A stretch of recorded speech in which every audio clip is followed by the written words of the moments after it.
Hey guys, today we're going to be taking a look at the Samsung Galaxy Chromebook 2. This thing is actually pretty powerful for a Chromebook, so let's go ahead and take a look. Alright, so opening up the box, we see our quick start guide and warranty information.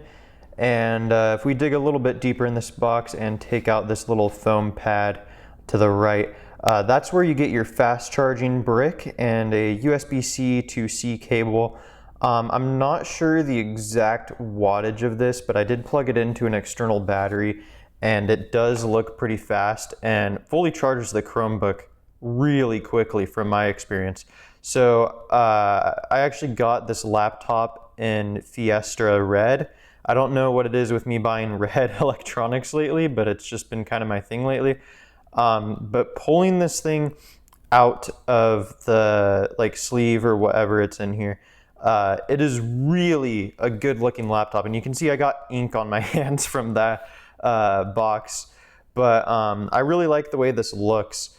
It's a pretty bright orangish red, but it's all metal, super thin, and it has less ports than my MacBook Pro.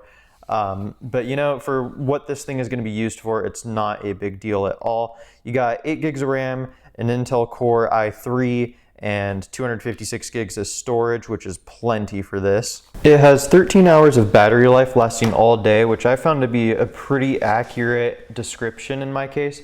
I tend to get around 8 or 9 hours from it. It also has a really nice display that's full HD, and it's actually a QLED panel, so you get some really rich colors on here, which is great for light editing tasks and watching movies. It weighs 2.7 pounds, so it's pretty easy to just toss it in a bag and take it with you somewhere. And one thing that's really neat for all you artists out there is that you can actually use USI pens on it. I don't have one to actually test it out, but I've heard other people say that it works great. The speakers, they're okay.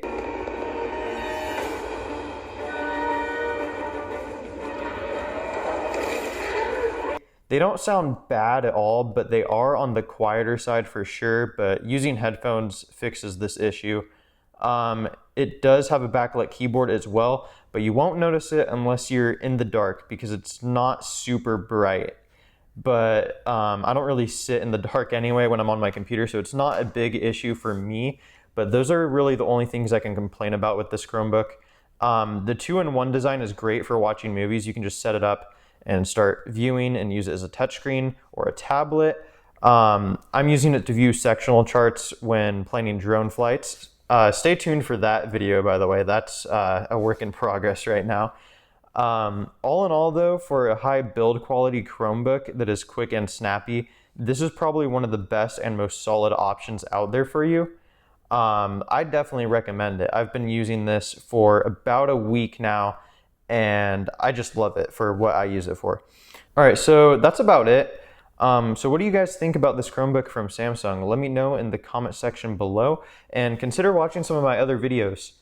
With that being said, thanks for watching, and I will see you all in the next one.